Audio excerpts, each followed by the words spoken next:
പ്രായവ്യത്യാസമില്ലാതെ വിശുദ്ധ ഖുർആൻ പാരായണം മനോഹരമാക്കാം. പ്രത്യേകിച്ച് സാധാരണക്കാരായ മുതിർന്ന ആളുകൾക്ക് പഠിക്കാൻ പറ്റിയ രൂപത്തിലുള്ള ക്ലാസ്സാണ് ഖത്മുൽ ഖുർആൻ്റെ 79ാമത്തെ ഭാഗം. അഊദു ബില്ലാഹി മിനശ് ശൈത്വാനിർ റജീം. ബിസ്മില്ലാഹിർ റഹ്മാനിർ റഹീം.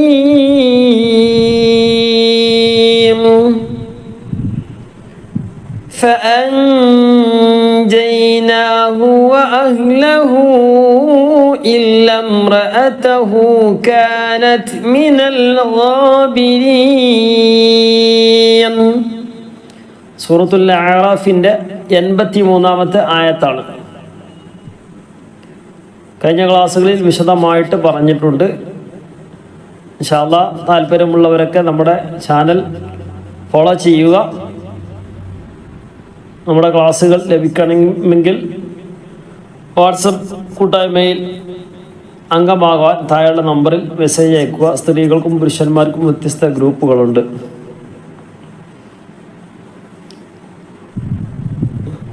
ബിസ്മില്ലാഹിർ റഹ്മാനിർ റഹീം. فأنجيناه وأهله إلا امرأته كانت من الغابرين.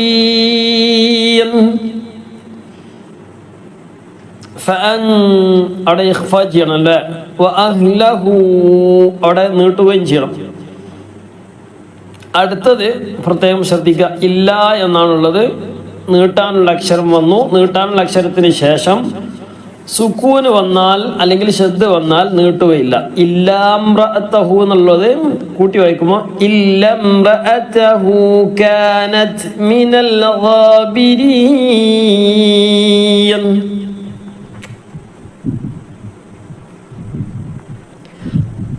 അടുത്ത ആയത്ത് 84. وأمطرنا عليهم مطرا. നിർത്തുമ്പോൾ ശ്രദ്ധിക്കുക. നമ്മൾ നിർത്തുക എന്ന് പറയുമ്പോൾ ഓതിക്കൊണ്ടിരിക്കുമ്പോൾ ശ്വാസം മുറിയുന്ന സ്ഥലം, അതാണ് നിർത്തുക. وأمطرنا عليهم مطرا فانظر كيف. കൂടുതലായി ചിലപ്പോൾ നീട്ടാൻ കഴിയുമല്ലോ. فانظر كيف كان. എവിടെയാണോ നിർത്തുന്നത് അവിടെ നമ്മൾ അവസാനം സുക്കൂൻ ചെയ്യണം.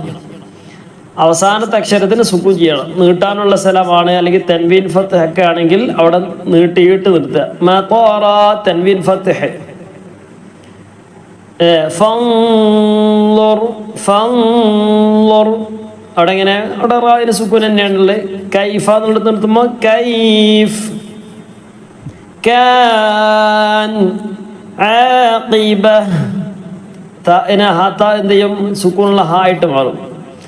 മുജിരിമീന എന്നുള്ളത് മുജിരിമീൻ സുക്കൂന്. ഒന്നുകൂടെ വഅംതർനാ അലൈഹിം മതറാ. ഈ അടുത്ത ക്ലാസ്സുകളിലായിട്ട് നമ്മൾ സുക്കൂനുള്ള നൂനിൻ്റെ നിയമങ്ങളാണ് പറഞ്ഞത്. മീമിൻ്റെ നിയമങ്ങൾ ഒന്നുകൂടി ഓർമ്മിക്കാം നമുക്ക്. മീമിൻ്റെ നിയമങ്ങൾ വളരെ സിമ്പിളാണ്. സുക്കൂനുള്ള മീം ഇവിടെ അലൈഹിം മതറ. അവിടെ അലൈഹിം ഒരു മീം വന്നു, പിന്നെ മതറ എന്നുള്ള മറ്റൊരു മീമാണ്.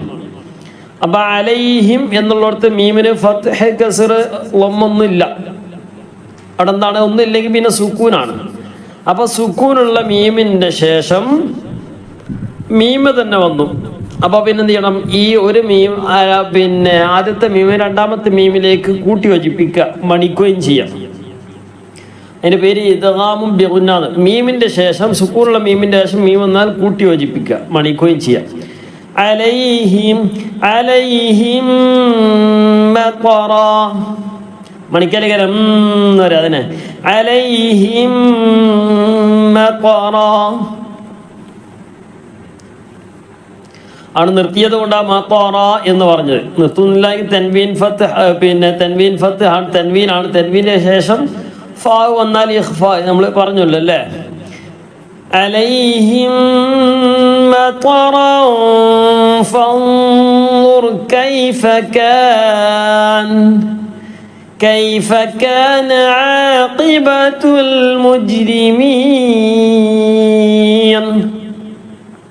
നൂന് സുക്കൂനെ അവസാനത്തെ അക്ഷരം സുക്കൂൻ ചെയ്യണം. തൊട്ട് മുമ്പ് നീട്ടാനുണ്ടെങ്കിൽ നീട്ടുകയും ചെയ്യണം. തൊട്ട് മുമ്പ് നൂനിൻ്റെ അവസാനത്തെ അക്ഷരത്തിന് തൊട്ട് മുമ്പ് ഏതാണ്? യാ ആണ്. നീട്ടാനുള്ള യാ ആണ്. നീട്ടാനുള്ള അക്ഷരങ്ങൾ അരിഫ്, യാ, വാവാണ്. അപ്പം എന്ത് ചെയ്യണം? അല്പം നീട്ടണം. മീൻ, ആമീൻ, ആമീന എന്നുണ്ടാവുക അല്ലേ? നിർത്തുമ്പം ആമീൻ. ബിസ്മില്ലാഹിർ റഹ്മാനിർ റഹീം എന്നുള്ള റഹീം. മീമിന് സുക്കൂന്, അവസാനത്തെ അക്ഷരത്തിന് സുക്കൂന് തൊട്ട് മുമ്പ് നീട്ടാനുണ്ട്. അടുത്ത 85. وإلى مدين أخاهم شعيبا. നേരത്തെ പറഞ്ഞു മീമിൻ്റെ ശേഷം മീമിൻ്റെ നിയമങ്ങൾ ഏതൊക്കെയാണ്? മീമിൻ്റെ ശേഷം മീം വന്നാൽ കൂട്ടി യോജിപ്പിക്കുകയും മണിക്കുകയും ചെയ്യാം. മീമിൻ്റെ ശേഷം ബ വന്നാൽ മറച്ച് മണിക്കുക. ബാക്കിയുള്ള ഏത് അക്ഷരം വന്നാലും, ബാക്കി ഇനി എത്ര അക്ഷരം ഉണ്ടോ? 28 അക്ഷരങ്ങളാണ് അറബിയിലുള്ളത്. 28 അക്ഷരം മീമിൻ്റെ ശേഷം മീം തന്നെ വന്നു, മീമിൻ്റെ ശേഷം ബ വന്നു. അപ്പോൾ 2 അക്ഷരം പോയി, മീമും ബാവും. ഇതല്ലാത്ത ബാക്കി 26 അക്ഷരങ്ങൾ ഏത് വന്നാലും മീം വ്യക്തമാക്കണം. മീമിൻ്റെ നിയമങ്ങൾ വളരെ സിമ്പിളാണ്. മീം വ്യക്തമാക്കാതെ പറഞ്ഞാൽ മീം സുക്കൂനോടുകൂടെ പറയാം. എങ്ങനെ പറയാ? അഹാഹും, ഹും, ഹും. ഇപ്പോൾ മീമായി. നേരത്തെ ഇവിടെ പോ അലൈഹിം മത്തോറ എന്ന് പറഞ്ഞില്ല. കാരണം ആദ്യത്തെ മീമിൻ്റെ വിഷയമാണ് പറയുന്നത്. ആദ്യത്തെ മീമിന് രണ്ടാമത്തെ മീമിലേക്ക് മീമിൻ്റെ ശേഷം കൊടുക്കണം. മീമിൻ്റെ ശേഷം മീം തന്നെ വന്നാൽ ആദ്യത്തെ മീമിന് രണ്ടാമത്തെ മീമിലേക്ക് കൊടുക്കുക. അപ്പോൾ പിന്നെ അവിടെ ആദ്യത്തെ മീം അവിടെ ഇല്ല, രണ്ടാമത്തെ മീമിന് കൊടുത്തു. ഇവിടെ അങ്ങനെയല്ല. അഖാഹും എന്നുള്ളിടത്ത് മീമിൻ്റെ ശേഷം വന്ന അക്ഷരം ഇനി ഏതാന്ന് നോക്കണ്ട. മീമും ബാവും അല്ലെങ്കിൽ പിന്നെ ഏത് വന്നാലും മീം വ്യക്തമാക്കി ഹും, ഹും വ്യക്തമായി. അഖാഹും ശുഐബ, അഖാഹും ശുഐബ എന്ന് പറയുന്നത്. അഖാഹും ശുഐബ. അപ്പോൾ അവിടെ മീമിൻ്റെ ശേഷം അവിടെ മീം എന്ത് ചെയ്യണം? വ്യക്തമാക്കണം. അവിടെ നിർത്തിയപ്പോൾ ശുഐബ തൻവീൻ ഫത്ഹാണ്. തൻവീൻ ഫത്ഹിനെ നിർത്തേണ്ടത് അഖാഹും ശുഐബ. قال يا قوم اعبدوا قال يا قوم വസ്ലിൻ്റെ ഹംസയാണ്. വസ്ലിൻ്റെ ഹംസ കൂട്ടി വായിക്കുമ്പോൾ എന്ത് ചെയ്യൂല? കൂട്ടി വായിക്കുമ്പോൾ ആ അലിഫ് ആ വസ്ലിൻ്റെ ഹംസത്തുൽ വസ്ൽ എന്ത് ചെയ്യൂല? പറയൂല. യാ ഖൗമി ഇഅ്ബുദു. ഇനി എല്ലാ സ്ഥലത്തും അങ്ങനെ തന്നെ. ഖാല യാ ഖൗമി ഇഅ്ബുദു എന്ന് വന്നു അല്ലേ? ബുദു വാവ് വന്നു, പിന്നാണ് ശബ്ദ വന്ന് അല്ലാ എന്നുള്ളിടത്ത് അല്ലേ? അല്ലാ എന്നുള്ളിടത്ത് എന്ത് ചെയ്തു? ശബ്ദ വന്നു. അവിടെ കൂട്ടി വായിക്കുമ്പം ശബ്ദ ആയതുകൊണ്ട് അപ്പോൾ അവിടെ നിന്ന് കിട്ടൂല. യാ ഖൗമി ഇഅ്ബുദുല്ലാഹ മാ ലക്കും മിൻ ഇലാഹ്. മീമിൻ്റെ ശേഷം മീം വന്നു, ഇദ്ഗാമും ബിഗുന്ന, കൂട്ടി യോജിപ്പിക്കുക, മണിക്കുക. ഇപ്പം നമ്മളെ ക്ലാസ് ഇങ്ങനെ കേൾക്കുന്ന ആളുകളൊക്കെ എന്ത് ചെയ്യാം? ഇപ്പം മനസ്സിൽ നിൽക്കാത്തവരൊക്കെ ഉണ്ടെങ്കിൽ എന്ത് ചെയ്യുക? ഏതെങ്കിലുമൊക്കെ ഒരു പേജ് മറിക്കുക. അവിടെ എവിടെയെങ്കിലുമൊക്കെ മീമിൻ്റെ ശേഷം മീം വന്നിട്ടുണ്ടോ എന്ന് നോക്കി, സുക്കൂനുള്ള മീമിൻ്റെ ശേഷം മീം വന്നിട്ടുണ്ടോ നോക്കി അവിടെ ഇതുപോലെ ഓതി വെക്കുക, കൂട്ടി യോജിപ്പിക്കുക, മണിക്കുക. മാലക്കും രണ്ടാമത്തെ മീം പറഞ്ഞാൽ മതി, ഇത്ര തന്നെ മണിക്കും ചെയ്യാം. മാലക്കും മിൻ. വേറെ സ്ഥലത്തുണ്ടാവും നോക്കുക, വേറെ സ്ഥലത്തുണ്ടാക്കുക, ഒരു 5-6 സ്ഥലത്തുണ്ടാവും നോക്കുക. അവിടെയൊക്കെ ഉള്ളിടത്തൊക്കെ എന്ത് ചെയ്യുക? ആ രൂപത്തിൽ ഓതുക. അപ്പം എന്നും മനസ്സിലിങ്ങനെ നിൽക്കും. അതിനാണ് അതിൻ്റെ പണി അങ്ങനെ തന്നെ, കാണാതെ പഠിക്കേണ്ട ആവശ്യമൊന്നുമില്ല. സുക്കൂണുള്ള മീമിൻ്റെ ശേഷം മീം വന്നാൽ ഇദ്ഗാമും ബിഗുന്നയാണ്, അവിടെ കൂട്ടി യോജിപ്പിക്കുകയും മണിക്കുകയും ചെയ്യണം. അങ്ങനെ പറയേണ്ട ആവശ്യമൊന്നുമില്ല. അത് പറഞ്ഞുകൊണ്ടും തിരിയില്ല. നമ്മൾ മനസ്സിലാക്കുക, സംഗതി മനസ്സിലാക്കുക എന്താണെന്നുള്ളത്. ചിലപ്പോൾ നാളെ ഓർമ്മ ഉണ്ടാവും, അപ്പോൾ നാളെ ക്ലാസ് കേൾക്കും. ഇങ്ങനെ ഓരോ ദിവസം ക്ലാസ് കേൾക്കുന്നതിലേറെ ക്ലാസ് കേൾക്കുന്നതിലൂടെ എന്ത് ചെയ്യും, നമുക്ക് ഒരു മാറ്റം വരുത്താൻ നമുക്ക് നമ്മുടെ മെമ്മറി ഓട്ടോമാറ്റിക്കായിട്ട് നിൽക്കും. അതിനുള്ളൊരു പണിയാണ് എന്ത് ചെയ്യുക, ഇപ്പം ഈ പറഞ്ഞ കാര്യങ്ങളൊക്കെ ഇനി വേറെ എവിടെയും സ്ഥലത്തൊക്കെ ഉണ്ടെന്ന് അപ്പുറപ്പുറമൊക്കെ ഒന്ന് നോക്കുക. ഇതാണ് അതിൻ്റെ പണികൾ. അത് നമ്മൾ ചെയ്യാം.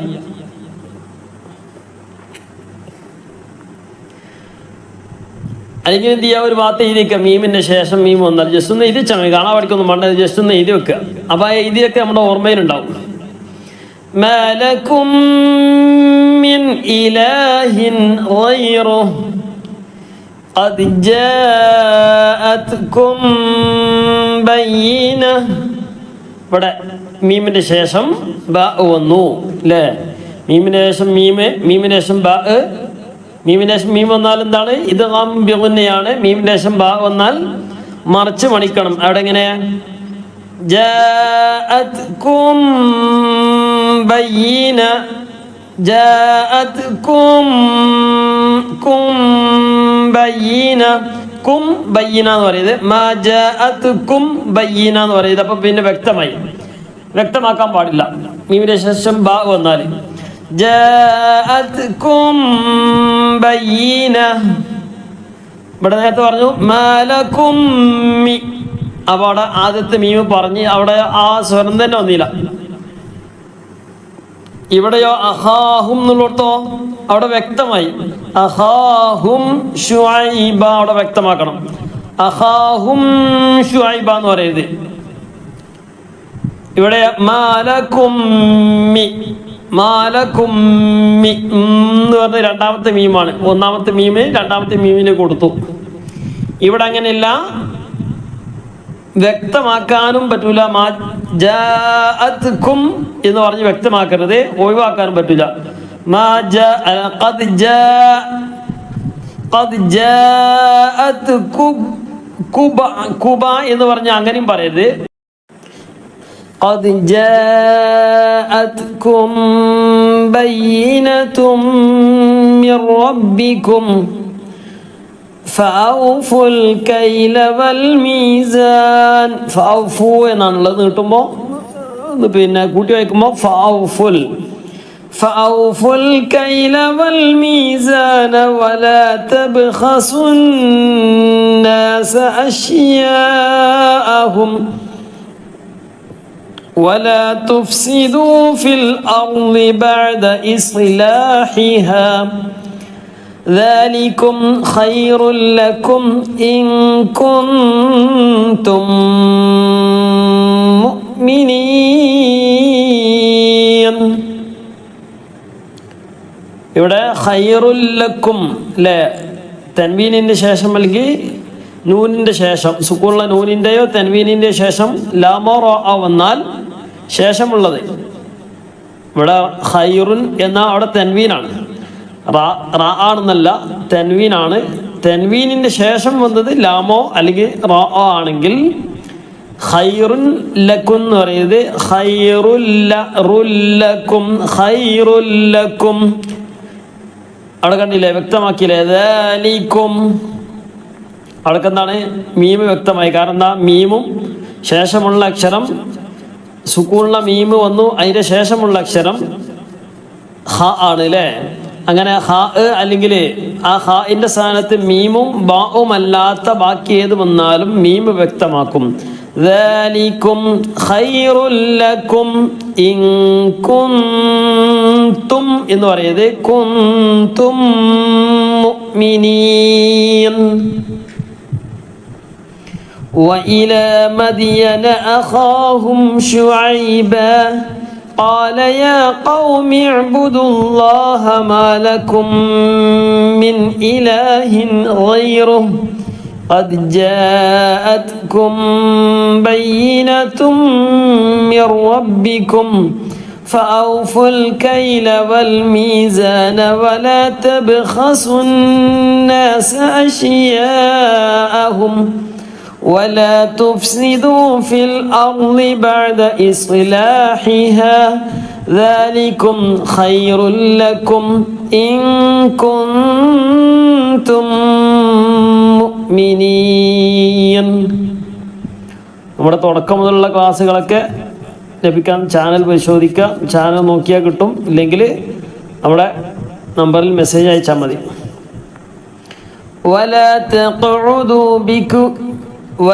تقعدوا بكل صراط توعدون وتصدون عن سبيل الله من آمن به وتبغونها عوجا واذكروا إذ كنتم قليلا فكثركم وانظروا كيف كان عاقبة المفسدين. ولا تقعدوا بكل صراط توعدون وتصدون عن سبيل الله من آمن به وتبغونها عوجا واذكروا إذ كنتم قليلا فكثركم وانظروا كيف كان عاقبة المفسدين. وإن كان طائفة منكم آمنوا بالذي أرسلت به എന്നുള്ളത് നിർത്തിയപ്പോൾ وطائفة لم يؤمنوا فاصبروا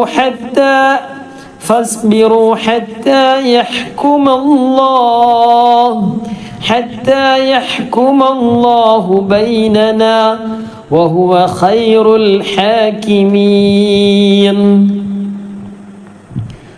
وإن كان طائفة منكم آمنوا بالذي أرسلت به وطائفة لم يؤمنوا فاصبروا حتى يحكم الله بيننا وهو خير الحاكمين. 88 قال الملأ الذين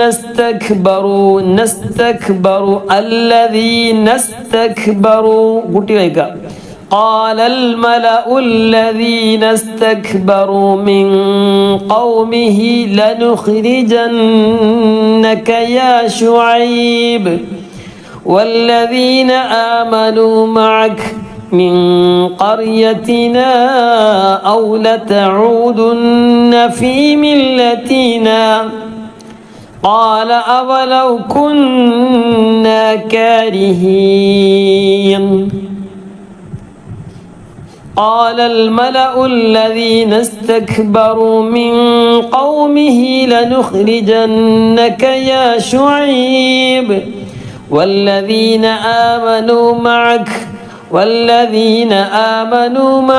من قريتنا أو لتعودن في ملتنا قال أولو كنا كارهين. 89 قد افترينا على الله كذبا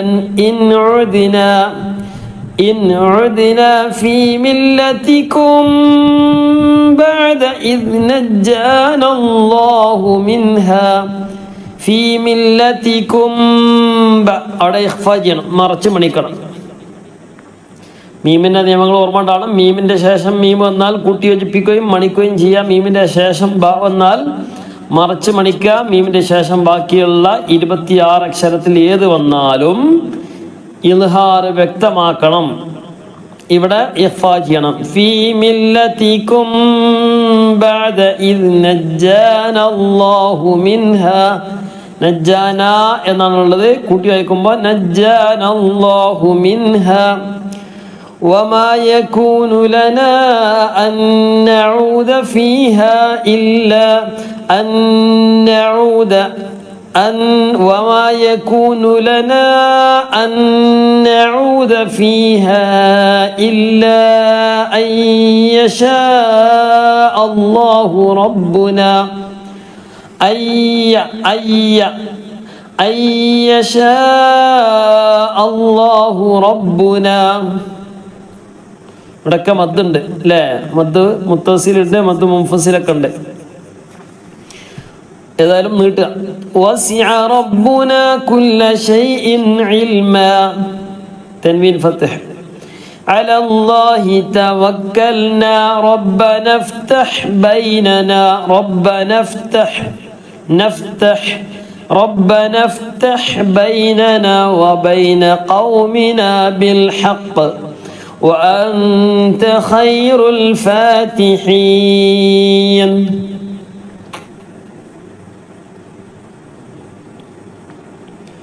ഒന്നുകൂടെ.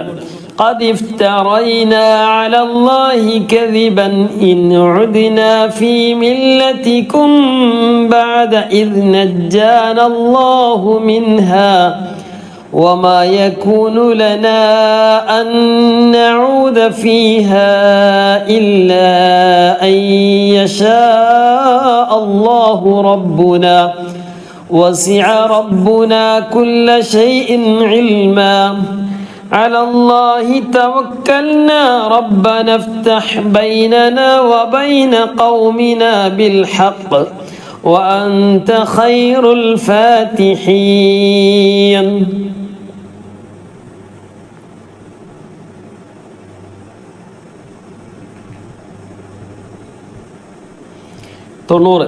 وقال الملأ الذين كفروا من قومه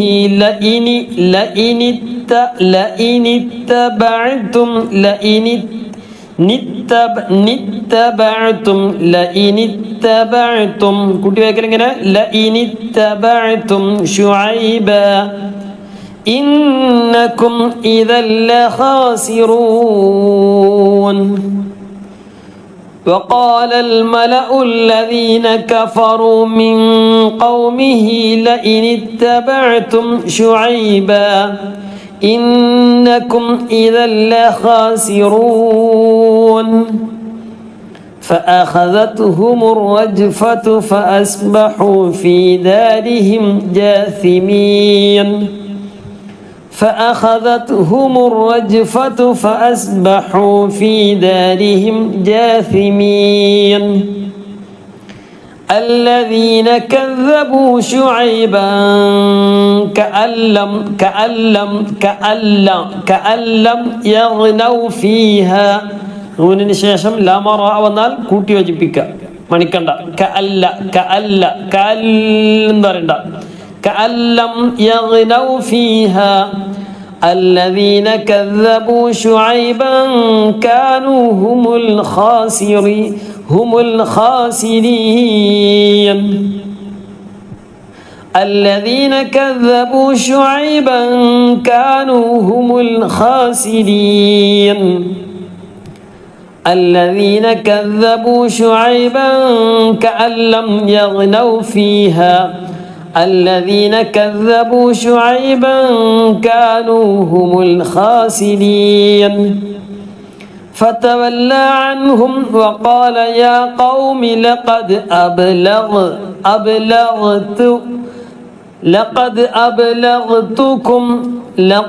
أبلغتكم رسالات ربي ونصحت لكم فكيف آسى على قوم كافرين. فكيف آسى കൂടുതൽ കിട്ടണ്ട. فكيف آسى على قوم كافرين. فتولى عنهم وقال يا قوم لقد أبلغتكم رسالات ربي ونصحت لكم فكيف آسى على قوم كافرين. وما أرسلنا في قرية من نبي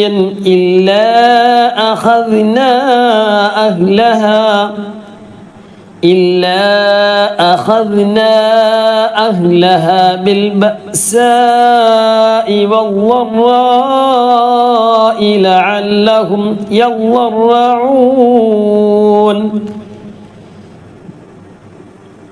وما أرسلنا في قرية من نبي إلا أخذنا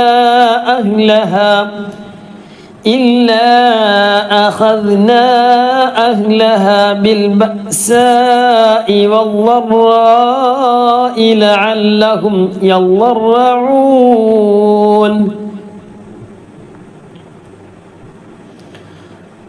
ثم بدلنا مكان السيئة الحسنة حتى عفوا وقالوا قد مس آباءنا الضراء والسراء فأخذناهم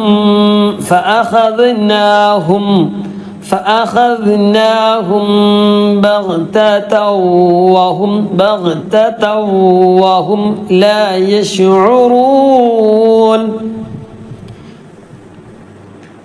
ഇവിടെ പലർക്കും തൻവീനിൻ്റെ ശേഷം അല്ലെങ്കിൽ നൂനിൻ്റെ ശേഷം സുക്കൂനുള്ള നൂനിൻ്റെയോ തൻവീനിൻ്റെയോ ശേഷം നൂന് വാവ് മീമ് യാ എന്നീ അക്ഷരങ്ങൾ വന്നാൽ ഇദ്ഗാമും ബിഗുന്നയാണ് കൂട്ടി യോജിപ്പിക്കുകയും മണിക്കുകയും ചെയ്യാം. അതെങ്ങനെയെന്നും തിരിയാത്തവരുണ്ടാവും. ഇങ്ങനെ ബഗ്തത്തൻ വഹും എന്ന് പറയരുത്. തൻവീനിൻ്റെ ശേഷം ഇവിടെ വാവ് വന്നു. അപ്പം എന്ത് ചെയ്യണം? തൻവീനിലെ നൂനിനെ ബഗ്തത്തൻ എന്ന് പറഞ്ഞല്ല, ആ നൂനിന് വാവിലേക്ക് കൊടുക്കുക. അപ്പൊ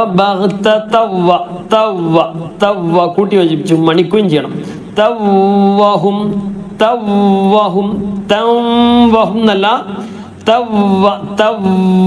توهم بغتة وهم لا يشعرون.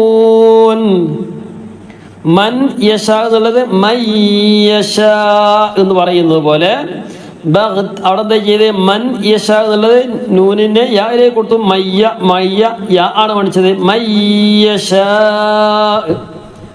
അതുപോലെ തന്നെ വാവ് ബഗ്തതവഹും നൂന് മണിക്കരുത്, തൻവീൻ മണിക്കരുത്. ബഗ്തതവഹും എന്ന് പറയുന്നത് ബഗ്തതവഹും ലാ യശഉറൂൻ.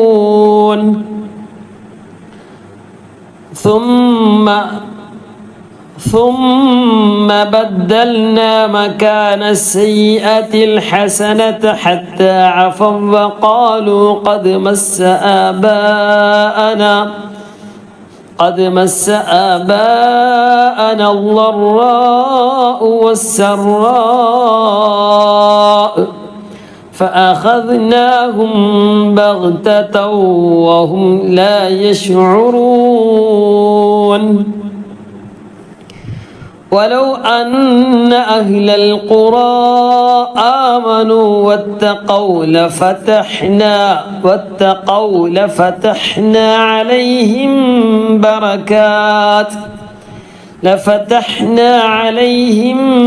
بركات من السماء والأرض ولكن كذبوا فأخذناهم بما كانوا يكسبون. ولو أن أهل القرى آمنوا واتقوا لفتحنا عليهم بركات من السماء والأرض ولكن كذبوا فأخذناهم بما كانوا يكسبون. يكسبون പറയുന്നത് يكسبون. أفأمن أهل القرى أن يأتيهم بأسنا أن يأتيهم بأسنا بياتا وهم نائمون وهم نائمون نرنا وهم نائمون أفأمن أهل القرى أن يأتيهم بأسنا بياتا وهم نائمون أفأمن أهل القرى أفأمن أهل القرى രണ്ടും ഒരുപോലെ ആയതാണ് أفأمن أهل القرى നേരത്തെ പറഞ്ഞ അഫ എന്നാണ് ഇവിടെ അവ എന്നാണ് أفأمن أهل القرى أن يأتيهم بأسنا ضحى وهم يلعبون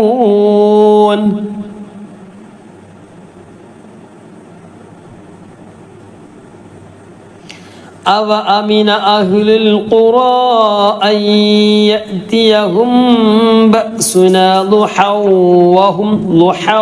وهم ലുഹവ തൻവീന് ശേഷം വാവ് വന്നു ഇദ്ഗാമുൻ ബിഗുന്ന കുട്ടി യോജിപ്പിക്കുക പണിക്കുക ലുഹവഹും യൽഅബൂൻ അഫഅമിനു മക്റല്ലാഹ് അഫഅമിനു മക്റല്ലാഹ് فلا يأمن مكر الله إلا القوم الخاسرون أفأمنوا مكر الله فلا يأمن مكر مكر الله إلا القوم الخاسرون أولم يهد للذين يرثون الأرض من بعد أهلها മീം നൂനിൻ്റെ ശേഷം ഭാവന്നു ഇഖ്ലാബ് നൂനിനെ മാറ്റി മീമാക്കി കൊടുക്കുക അതിൻ്റെ പേരാണ് ഇഖ്ലാബ് അപ്പോൾ അവിടെ മീമിൻ്റെ ശേഷം ഭാവം എന്നാ നേരത്തെ പറഞ്ഞല്ലോ നൂൻ ഇപ്പം ഉള്ളത് നൂനിൻ്റെ ശേഷം ആണ് ഇങ്ങനെ വന്നാൽ എന്ത് ചെയ്യണം നൂനിൻ്റെ സ്ഥാനത്ത് മീം കൊടുക്കണം അപ്പം മീമായി അവിടെ ഇപ്പം എന്തായിട്ട് മാറി മീമായിട്ട് മാറി ഒരാളെ പിടിച്ച് വേറെ ആളെ മാറ്റി എന്താ ആള് മാറിയല്ലോ അപ്പൊ ഇവിടെ മീമായിട്ട് മാറി മീമായി കഴിഞ്ഞാൽ പിന്നെന്താ അവിടെ നിയമം മീമിന്റെ ശേഷം വന്നാൽ നമ്മുടെ നിയമം ഇപ്പൊ ഇന്ന് പറഞ്ഞതുപോലെ മീമിന്റെ ശേഷം വന്നാൽ മറച്ചു മണിക്കണം മിം മിം മിം ബാദി എന്ന് പറയുന്നത് മിം ബാദി അഹ്ലിഹാ അല്ലൗ നശാഉ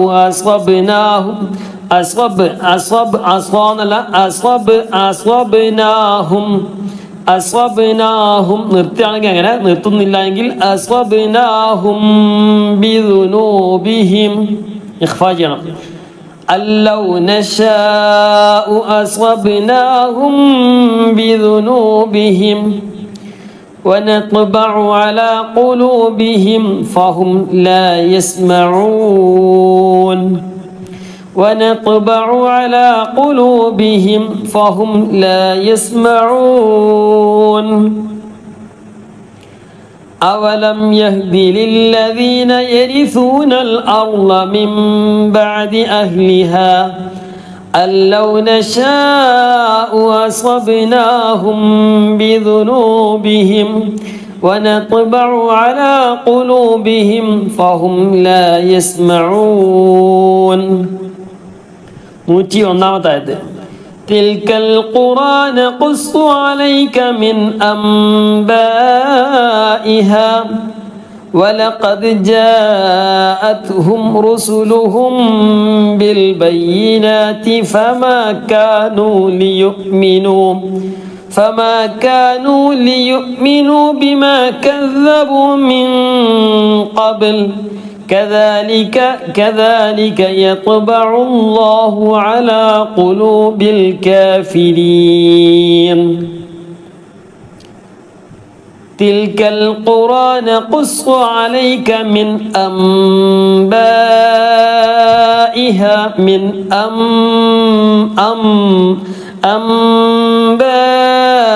أنبائها ولقد جاءتهم رسلهم بالبينات فما كانوا ليؤمنوا بما كذبوا من قبل كذلك يطبع الله على قلوب الكافرين وما وجدنا لأكثرهم من عهد وما وجدنا لأكثرهم من عهد وإن وجدنا നൂനിന്റെ ശേഷം വാവാണ് നൗമി ഇദ്ഗാമും ബിഗുന്ന وإن وجدنا أكثرهم لفاسقين وما وجدنا لأكثرهم من عهد وإن وجدنا أكثرهم لفاسقين ثم بعثنا من بعدهم موسى بآياتنا إلى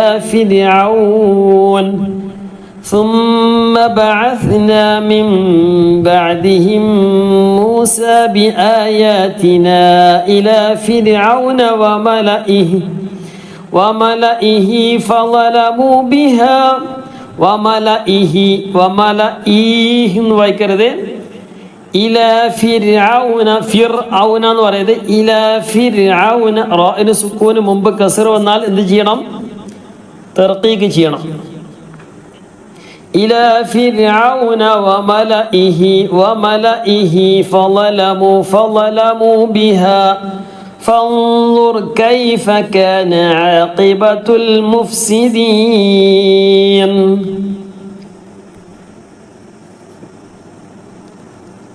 ثم بعثنا من بعدهم موسى بآياتنا إلى فرعون وملئه فظلموا بها فانظر كيف كان عاقبة المفسدين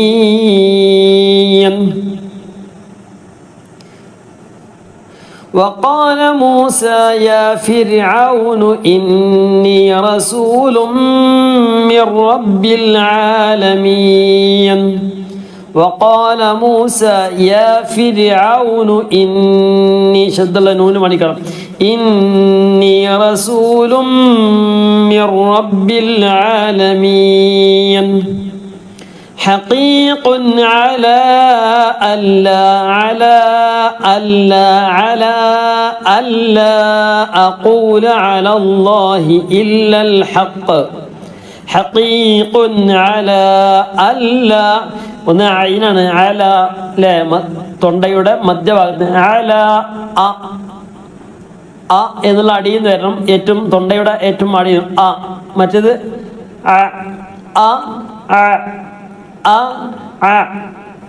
حقيق على ألا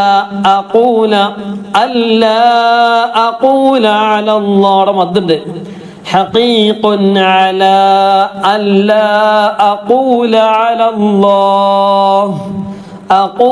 على الله إلا الحق قد جئتكم ببينة من ربكم فأرسل معي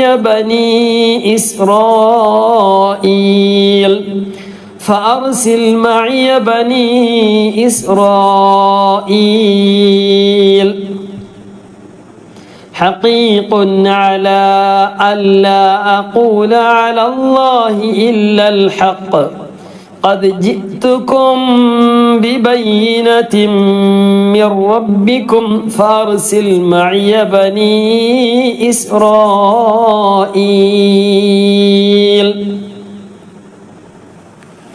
105 ആയത്താണ് ഓതിയത്. ഇൻഷാ അല്ലാഹ് ഇന്നലെ കഴിഞ്ഞ ക്ലാസ്സിൽ നമ്മൾ എപ്പോഴും അവസാനം ക്ലാസ് കഴിഞ്ഞാൽ പിന്നെ എന്ത് ചെയ്യും? ഓതി ഒന്നുകൂടി റിപ്പീറ്റ് ചെയ്യാനുണ്ട്. ഇൻഷാ അല്ലാഹ് അത് നമുക്ക് ഇന്നത്തെ ക്ലാസ്സിൽ കഴിഞ്ഞ 8ാമത്തെ ക്ലാസ്സിൽ റിപ്പീറ്റ് ചെയ്തിട്ടില്ല. അപ്പോൾ അവിടെ മുതൽ 72ാമത്തെ ആയത്ത് മുതൽ നമുക്കൊന്ന് ഇവിടം വരെ ഒന്ന് ഓതി നോക്കാം. അല്ലാഹു സുബ്ഹാനഹു വ തആല നാം ഓതിയ ഖിറാഅത്ത് നമ്മിൽ നിന്നും ഖബൂൽ ചെയ്ത് അനുഗ്രഹിക്കുമാറാകട്ടെ ഇൻഷാ അല്ലാഹ്. നമുക്ക് കഴിഞ്ഞ ക്ലാസ്സിൽ പിന്നെ എടുത്ത ഭാഗങ്ങളും അതുപോലെ തന്നെ ഇന്നെടുത്ത ഭാഗങ്ങളും കൂടി ഒരുമിച്ച് ഓതാം. 1-2 ആളുകൾ പ്രത്യേകമായിട്ട് ദുആ ചെയ്യാൻ വേണ്ടി പറഞ്ഞിട്ടുണ്ട്. നബീസത്ത് എന്ന് പറയുന്ന സഹോദരിയുടെ അനിയത്തിയുടെ ഭർത്താവ് സ്ട്രോക്ക് വന്ന് കിടപ്പിലാന്ന് പറഞ്ഞു. അല്ലാഹു സുബ്ഹാനഹു വ തആല റഹ്മാനെ റബ്ബെ നീ പരിപൂർണമായിട്ടും ഷിഫയാക്കണേ അല്ലാഹ്, പരിപൂർണമായിട്ടും സുഖപ്പെടുത്തി നല്ല ആഫിയത്തോടുകൂടെ ഇബാദത്തിലായിക്കൊണ്ട് കഴിഞ്ഞുകൂടാൻ അല്ലാഹു തആല ആ സഹോദരന് തൗഫീഖ് നൽകി അനുഗ്രഹിക്കുമാറാകട്ടെ. പരിപൂർണമായിട്ടും സുഖപ്പെടുത്തി കുടുംബത്തിന് നീ സന്തോഷം നൽകി അനുഗ്രഹിക്കണം റഹ്മാനെ. അതുപോലെ തന്നെ കുഞ്ഞാമിന തൈക്കണ്ടി എന്ന് പറയുന്ന സഹോദരി ദുആ ചെയ്യാൻ വേണ്ടി പറഞ്ഞിട്ടുണ്ട്. അല്ലാഹു സുബ്ഹാനഹു വ തആല അവരെല്ലാ കാര്യങ്ങളും അല്ലാഹു തആല ഏറ്റെടുത്ത് സലാമത്തിലാക്കി നൽകി അനുഗ്രഹിക്കുമാറാകട്ടെ.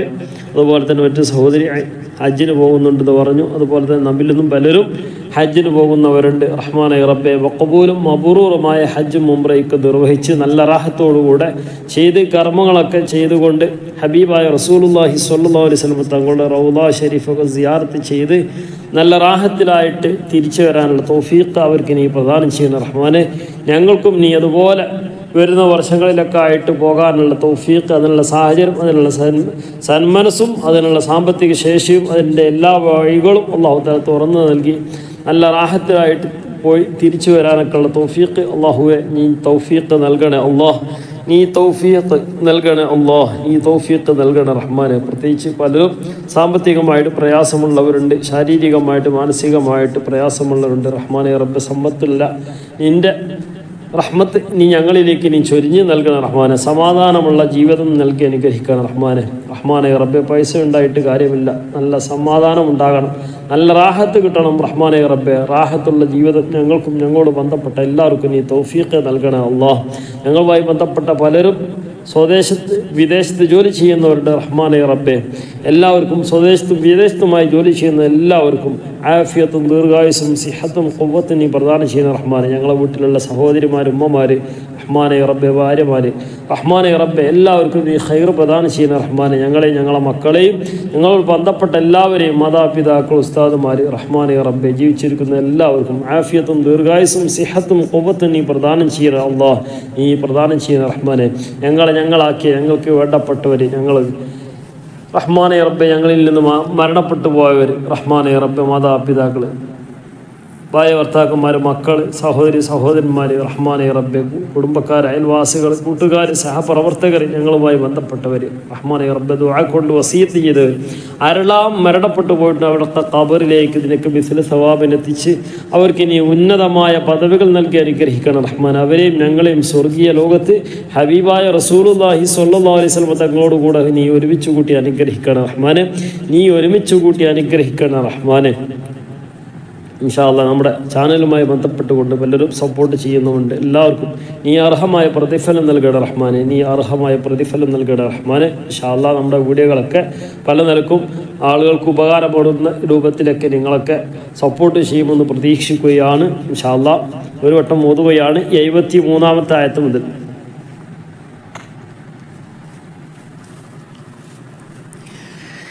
بسم الله الرحمن الرحيم. وإلى ثمود أخاهم صالحا قال يا قوم اعبدوا الله ما لكم من إله غيره قد جاءتكم بينة من ربكم هذه ناقة الله لكم آية فذروها تأكل في أرض الله ولا تمسوها بسوء فيأخذكم عذاب أليم واذكروا إذ جعلكم خلفاء من بعد عاد وبوأكم في الأرض تتخذون من سهولها قصورا وتنحتون الجبال وتنحتون الجبال بيوتا فاذكروا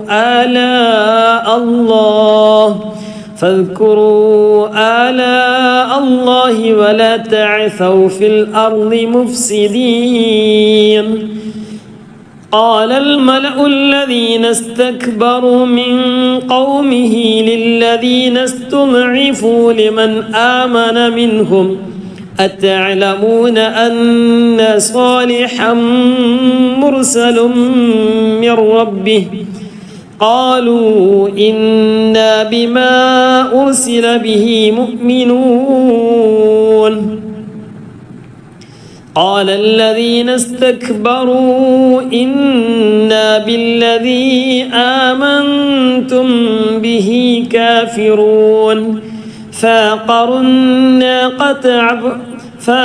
الناقة وعتوا عن أمر ربهم وقالوا يا صالح ائتنا بما تعدنا إن كنت من المرسلين. فأخذتهم الرجفة فأصبحوا في دارهم جاثمين. فتولى عنهم وقال يا قوم لقد أبلغتكم رسالة ربي ونصحت لكم ولكن لا تحبون الناصحين. ولوطا إذ قال لقومه أتأتون الفاحشة ما سبقكم بها من أحد من العالمين. إنكم لتأتون الرجال شهوة من دون النساء بل أنتم قوم مسرفون. وما كان جواب قومه إلا أن قالوا أخرجوهم من قريتكم إنهم أناس يتطهرون. فأنجيناه وأهله إلا امرأته كانت من الغابرين. وأمطرنا عليهم مطرا فانظر كيف كان عاقبة المجرمين. وإلى مدين أخاهم شعيبا قال يا قوم اعبدوا الله ما لكم من إله غيره قد جاءتكم بينة من ربكم فأوفوا الكيل والميزان ولا تبخسوا الناس أشياءهم ولا تفسدوا في الأرض بعد إصلاحها ذلكم خير لكم إن كنتم مؤمنين. ولا تقعدوا بكل صراط توعدون.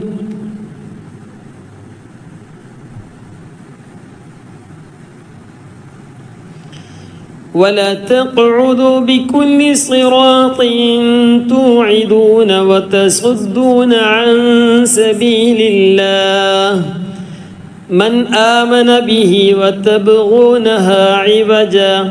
واذكروا إذ كنتم قليلا فكثركم وانظروا كيف كان عاقبة المفسدين. وإن كان طائفة منكم آمنوا بالذي أرسلت به وطائفة لم يؤمنوا فاصبروا حتى يحكم الله بيننا وهو خير الحاكمين.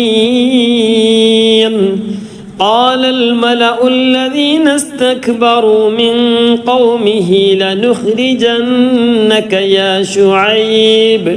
يا شعيب والذين آمنوا معك والذين آمنوا معك من قريتنا أو لتعودن في ملتنا قال أولو كنا كارهين قد افترينا على الله كذبا إن عدنا في ملتكم بعد إذ نجانا الله منها وما يكون لنا أن نعود فيها إلا أن يشاء الله ربنا وسع ربنا كل شيء علما على الله توكلنا ربنا افتح بيننا وبين قومنا بالحق وأنت خير الفاتحين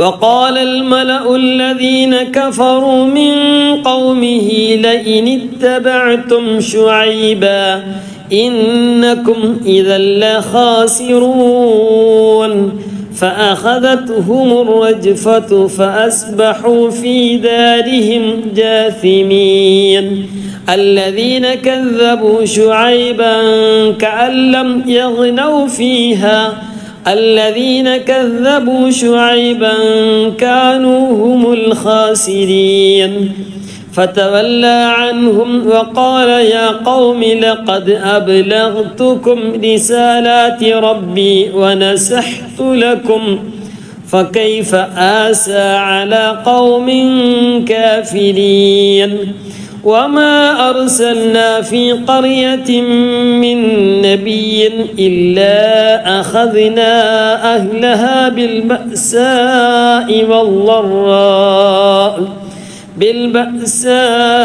والضراء لعلهم يضرعون ثم بدلنا مكان السيئات الحسنة حتى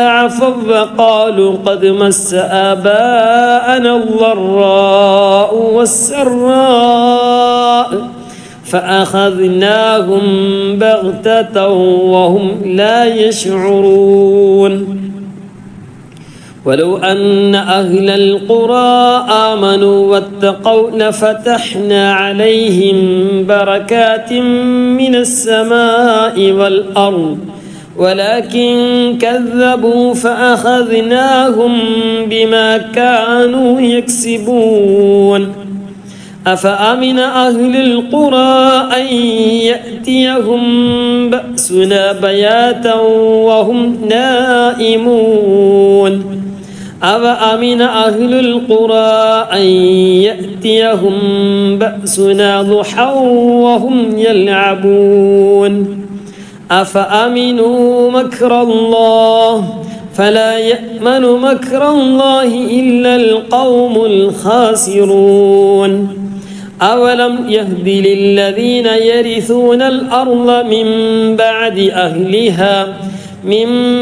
أهلها أن لو نشاء أصبناهم بذنوبهم ونطبع على قلوبهم فهم لا يسمعون تلك القرى نقص عليك من أنبائها ولقد جاءتهم رسلهم بالبينات فما كانوا ليؤمنوا بما كذبوا من قبل كذلك يطبع الله على قلوب الكافرين وما وجدنا لأكثرهم من عهد وإن وجدنا أكثرهم لفاسقين ثم بعثنا من بعدهم موسى بآياتنا إلى فرعون وملئه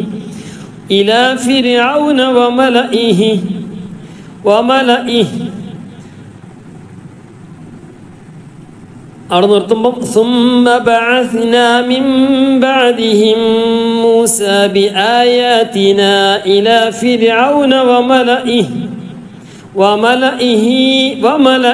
فظلموا بها فانظر كيف كان عاقبة المفسدين وقال موسى يا فرعون إني رسول من رب العالمين حقيق على ألا أقول على الله إلا الحق قد جئتكم ببينة من ربكم فأرسل معي بني إسرائيل صدق الله العلي العظيم.